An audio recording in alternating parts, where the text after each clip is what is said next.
Hello tout le monde, j'espère que vous allez bien. On se retrouve aujourd'hui pour une nouvelle vidéo que je voulais trop faire. Ça va être mes pires hontes ou plutôt mes anecdotes gênantes. Alors j'ai vu cette vidéo sur plusieurs chaînes et à chaque fois que je la vois elle me fait mourir de rire et je me suis dit pourquoi pas moi. Du coup j'ai envoyé un texto à littéralement tous mes potes pour me dire si j'ai eu des moments gênants ou des moments de honte avec eux. Et ça m'a fait archi rire parce que du coup je me suis rappelé de plein de moments que j'avais complètement oublié qui étaient grave gênants ou honteux. Du coup j'ai choisi entre 6 et 8 anecdotes. Si la vidéo vous plaît, à la fin n'oubliez pas le petit pouce en l'air et si je vois que la vidéo vous plaît grave, je ferai une deuxième édition avec des anecdotes encore plus gênantes ou encore plus honteuses. Du coup voilà, en tout cas j'espère que la vidéo va vous plaire et puis c'est parti. Alors j'ai voulu commencer avec l'anecdote la plus récente et surtout ce qui est cool c'est que j'ai plein d'images à vous montrer en même temps que je vous raconte. C'était il y a quelques mois, j'ai été descendu sur Paris et comme d'hab quand je vais sur Paris, je suis toujours avec ma pote qui s'appelle Clarisse. Du coup ce soir là on a proposé à Paola et un pote à moi qui s'appelle Théo d'aller manger un bout à Misco. Il me semble que c'était la première fois que j'y allais. On en avait parlé depuis hyper longtemps, je voulais archi y aller. Du coup comme d'hab on s'y était pris à la dernière minute pour la réservation, donc il n'y avait plus de place. Donc la fille de l'accueil nous avait dit venez à 22 h et normalement ça se libère, il y a plus facilement des tables. Du coup c'est ce qu'on a fait, enfin moi et Clarisse comme d'hab on était grave en retard. Théo est venu à 22 h et on voulait absolument une place sur la terrasse parce qu'à l'intérieur c'est grave bruit, il y a grave de bruit, tu t'entends pas parler. Du coup je voulais absolument qu'on soit en terrasse. 30 minutes après, Paola encore plus en retard que moi et Clarisse, normalement c'est impossible.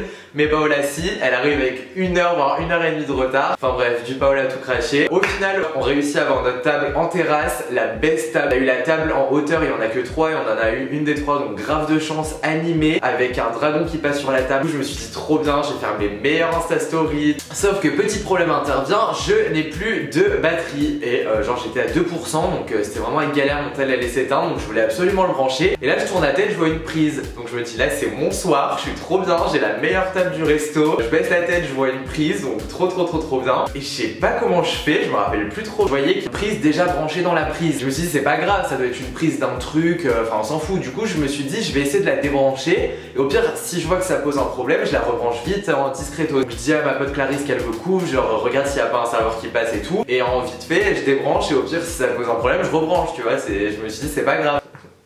Lol, non pas du tout. Je débranche, je branche mon tel, je suis en mode yes ça charge trop bien. Et là, au début on s'en rend pas compte je crois et c'est qu'après qu'on s'en rend compte. On regarde la table et c'est pas j'ai débranché notre table, mais pas que notre table. J'ai débranché toutes les tables de Misco. C'est-à-dire que les gens viennent exprès pour avoir la table, dernière technologie. Et c'est pas moi, je débranche toutes les tables du resto. Alors Alex a voulu brancher son portable et il a déconnecté non seulement notre table, mais toutes les tables derrière. Bravo bébé. Alors là, gros moment de honte, gros moment de panique. Je dis à tout le monde couvrez-moi, couvrez-moi. Je rebranche la prise. Moi je pensais que tout allait remarcher après que je rebranche. Pas du tout. On est passé d'un grésillement de la table à le système d'exploitation Apple, genre le logo Apple qui charge. Et il commence à charger. Donc moi je me dis c'est bon, s'il charge, il va finir de charger, ça va se remettre. Pas du tout, ça ne s'est jamais remis de toute la soirée. J'avais grave honte, j'avais trop peur qu'on crame que c'est moi. Au final toute la soirée les tables étaient out. Donc voilà, c'était un moment de honte, mais de honte perso. C'était plus drôle qu'autre chose parce que bon, au pire ça arrive. Par contre faites gaffe de pas venir quand j'y suis parce qu'à tout moment vos tables sont cassées, vous pouvez pas prendre vos photos. Donc faites gaffe. Ensuite, deuxième mini anecdote, pour le coup là c'est très honteux. C'était pendant l'été dernier, on est arrivé à Los Angeles. Moi Los Angeles c'était grave mon rêve, hein, je voulais grave y aller. Je suis allé à la période où je voulais le plus y aller, donc c'est grave bien. Je voyais tous mes instagrammeurs favoris avec leurs photos là-bas, ça m'a fait rêver de ouf. Du coup j'étais au max, j'étais trop content d'arriver et j'ai aucune excuse pour l'anecdote qui va arriver puisque de Tahiti à Los Angeles il y avait 8 heures de vol et j'ai littéralement dormi pendant les 8 heures. Je me suis pas réveillé une seule fois, j'ai rien mangé pendant les 8 heures, j'ai dormi.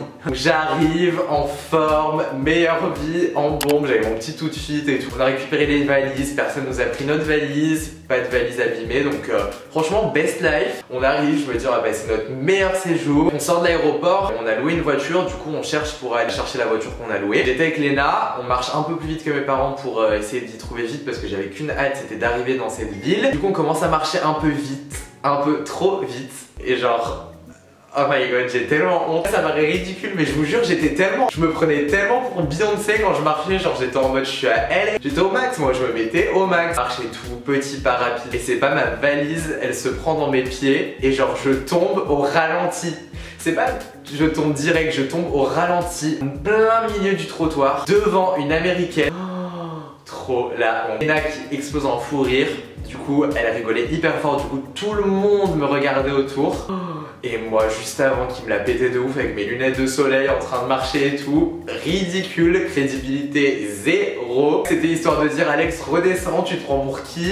T'es à Los Angeles mais redescends. Clairement ça m'a fait redescendre direct. Après j'ai marché tête baissée comme ça en traînant ma valise tout doucement en regardant bien où je marchais. La fille grave stylée elle m'a fait Are you okay? J'étais en mode Yes thank you. J'avais qu'une envie c'était qu'elle parte et genre c'était trop sympa mais j'avais qu'une envie c'était qu'on me laisse tout seul dans ma honte et que plus personne me regarde. En fait c'est pas tant le fait d'être tombé qui était hyper honteux, c'était le fait genre le mood dans lequel j'étais. Et genre la redescente, c'était vraiment la redescente genre. Ensuite, troisième anecdote qui est honteux mais genre pas dans le sens haha la honte et tout. Genre en mode honte personnelle. J'étais sur une terrasse en train de manger à ma pause déj au lycée. J'étais avec une pote. La terrasse a été vachement sur la rue donc les gens passaient. Et là, il y a une fille qui arrive. Elle nous a dit qu'elle avait perdu un de ses sens. Elle avait une association pour collecter des fonds pour les gens sourds, muets ou aveugles. Je sais pas, elle m'a fait grave de la peine et je me suis dit genre imagine ça t'arrive. Je sais pas, ça m'a grave touché, ça m'a grave fait de la peine. C'est pour ça que ça m'a mis dans une situation grave gênante. C'est que genre elle était muette, du coup elle pouvait pas parler, elle nous a tendu le formulaire en mode et il y avait marqué, genre il y avait tout marqué, elle était muette. Du coup elle nous tend le formulaire, genre il y avait marqué faites un don, elle pouvait pas parler. Je sais pas, ça m'a mis dans une situation grave gênante et je me suis dit genre c'est bien, c'est une bonne action, donne, c'est bien de donner. J'ai donné, je me rappelle plus moi 10 ou 20 euros, enfin bref peu importe. Je lui donne les sous, elle me dit merci machin et tout, je me dis ah trop cool, j'ai fait ma bonne action du jour, trop content machin. Ah lol. Si seulement j'avais su. Elle se retourne,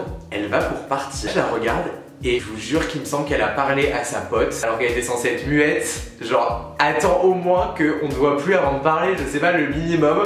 Ça fait un tour dans ma tête, j'ai commencé à péter un câble, j'ai commencé à me lever, j'ai dit à ma pote garde mes affaires, je vais essayer de la retrouver.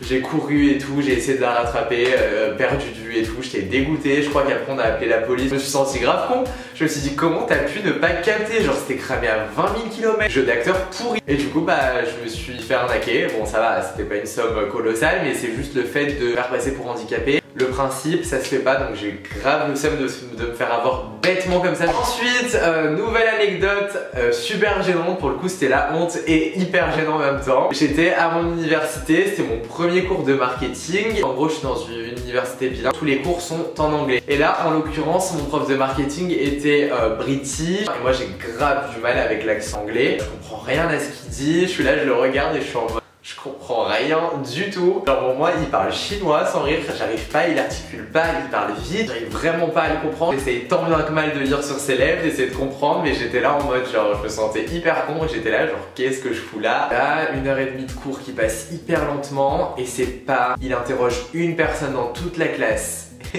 Devinez qui il choisit? Bibi. J'étais au bout de ma vie là dans ma tête quand il m'a interrogé. Je me suis dit mais attendez, on est 40 dans la classe, il faut qu'il me choisisse moi, sûrement un des seuls qui ne comprend pas un mot de ce qu'il dit. Là il me regarde, il faisait que me regarder depuis le début, je me suis dit c'est sûr avec la chance que j'ai, il va m'interroger, il doit voir dans mes yeux le vide genre en mode je comprends rien. Donc là il me regarde, un gros blanc, je suis en mode pitié genre m'interroge pas, il m'interroge et genre il me pose une question, en plus la question la plus débile qui soit. Je vais pas vous dire ce qu'il me dit, je vais vous dire ce que moi j'ai compris. Il me dit un truc et moi là je me dis ok j'ai rien compris. Du coup je lui dis can you repeat please. Il répète, je comprends encore pas, la honte, mais la honte devant toute la classe. Je lui demande de répéter déjà, bon un peu gênant mais bon ça arrive. Et je comprends encore pas alors qu'il a répété une deuxième fois. Je dis ok Alex t'es dans la merde, dis un truc, tant que je pensais avoir entendu la question, qu'est-ce que vous voulez faire plus tard. Bon je me suis dit je vais répondre à ça, du coup je lui fais I would like to continue in the luxury field. Et là il me regarde et genre je sais pas, je crois que j'étais tellement gêné parce que j'étais à 99,99% sûr que c'était pas ça la question. Du coup je le regarde en mode s'il te plaît lâche l'affaire et fais comme si tu m'avais posé cette question, pitié. Et là il me fait no, what would you like to call me? Et genre il a grave articulé et là j'ai compris. Et il m'a dit comment voudrais-tu m'appeler? La question hyper bizarre. Et du coup la réponse de merde que j'aurais dû dire depuis le début, I don't know. Oh. Oui j'avais compris la question mais j'avais pas compris le sens. Et là je me suis senti hyper con. Au final maintenant j'en rigole, c'était grave drôle. Et sur le coup je peux vous dire que j'étais hyper honteux devant toute la classe. Premier cours, super impressionnant. Dernière anecdote, j'étais hyper jeune. Je devais être un peu plus jeune que ma soeur, je devais avoir 12 ans. J'avais MSN, le fameux MSN qui se rappelle. Dites-moi dans les commentaires qui fait MSN, moi c'était toute ma vie. Je surfais sûrement sur internet et j'ai vu que je pouvais avoir le MSN de stars. Du coup, j'ai ajouté Selena Gomez et Miley Cyrus sur MSN. Je faisais tout sur Google Traduction. J'étais là, j'étais trop saucé, best life. J'envoie un message, elles me répondent genre hyper rapidement. Je me dis là clairement, je suis dans un rêve, genre mes idoles de l'époque. Du coup, j'étais en mode genre c'est un rêve qui se réalise là, cette blague, j'ai percé. Là, ma vie elle est toute tracée. Dans ma tête, c'était ça. J'étais en mode bientôt je suis chanteur. En plus, à cette époque-là, je pensais que je chantais bien. Comment vous dire que c'était carnage. Je dis vas-y, elle m'a aidé à lancer ma carrière. Du coup on commence à parler et ça dure longtemps, genre une semaine, 2 semaines. Je crois qu'au bout d'un moment ma mère elle s'en rend compte et tout. Du coup protectrice, elle me dit tranquille, genre pour pas me briser mes rêves. Elle me dit mais c'est pas elle, tu sais, c'est des gens qui se font passer. Moi j'étais persuadé que tu pouvais me dire ce que tu veux. Je parlais à Selena Gomez et Miley Cyrus. J'étais dans mon mood genre à 200%. Du coup je disais mais n'importe quoi, arrête, tu veux juste pas que je sois pote avec et tout, t'es jalouse, machin. Donc je lui disais n'importe quoi. Du coup je commence à grave parler à Miley Cyrus. Genre elle me dit ah t'habites dans le sud, trop bien, je viens à Monaco dans 2 semaines, si tu veux on ira se boire un café. Là il y avait ma tante chez moi, je crois, je vais la voir, je lui fais tata et tout, s'il te plaît tu peux m'emmener à Monaco la semaine prochaine, on va boire un café avec Miley Cyrus. Et tant je crois qu'elle faisait genre elle y croit, elle me disait oh, mais trop bien et tout, on va pouvoir boire un café avec elle et tout. Je lui fais par contre faut un café discret parce qu'elle a dit qu'elle voulait pas qu'il y ait trop de paparazzi machin et tout. Et ma tante qui disait t'inquiète, je t'emmènerai dans un endroit hyper discret, sécurisé et tout. Moi j'étais là, j'y croyais trop. Je disais à tout le monde dans une semaine je vois Miley Cyrus et tout, vous allez me voir sur Insta, elle va poster une photo avec moi sur Insta machin. Et donc au bout, je sais pas, ça devait faire 3 semaines que je lui parle. Je crois que c'était ma mère qui m'a dit mais pourquoi tu lui demandes pas de l'appeler en MSN vidéo? Et je crois qu'au fond je savais un peu que c'était pas vrai au bout d'un moment, mais genre je voulais pas me le dire. Du coup je lui disais non c'est bon, pas la vidéo, je la verrai en vrai, elle aime pas trop. Ou genre je crois que je lui demandais et la fille me dit non mais j'aime pas trop les vidéos et j'ai pas le temps, je suis en tournée machin. Et à un moment je l'appelle en vidéo et là je vois une américaine genre en mode assise sur son lit sous sa couette avec genre des chips.